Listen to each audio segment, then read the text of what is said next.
കോട്ടയത്ത് സ്വകാര്യ ബസ്സുകൾ സർവീസ് നടത്തുന്നത് ഡോറുകളില്ലാതെ. ജില്ലയിലാകെ സ്വകാര്യ ബസ്സുകൾ നിയമലംഘനം നടത്തിയിട്ടും അധികൃതർ മൗനം പാലിക്കുകയാണ്. അമിത വേഗതയിൽ പായുന്ന ബസ്സുകൾക്ക് വാതിലുകൾ ഇല്ലാത്തത് യാത്രക്കാരെ ഭീതിയിലാഴ്ത്തുകയാണ്. ബസ് യാത്ര ചെയ്യാനായിട്ട് ഭയങ്കര പേടിയാണ്.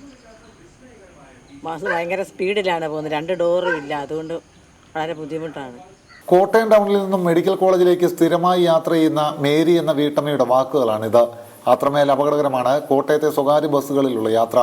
അമിത വേഗത്തിൽ പായുന്ന ബസ്സുകൾക്ക് വാതിലുകളില്ലാത്തത് അപകട സാധ്യത കൂട്ടുകയാണ്.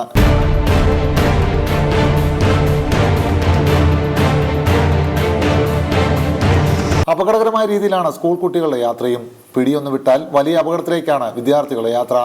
ഇതിനെതിരെ വിദ്യാർത്ഥി സംഘടനകളും രംഗത്ത് വന്നിട്ടുണ്ട്. മുൻവാതിലും പിൻവാതിലും ഇല്ലാതെ കുറേ നാളുകളായി വിദ്യാർത്ഥികളെ കുത്തിനിറച്ചുകൊണ്ട് അമിത വേഗതയിൽ ബസ്സുകൾ ഇവിടെ പാഞ്ഞു പോവുകയാണ്.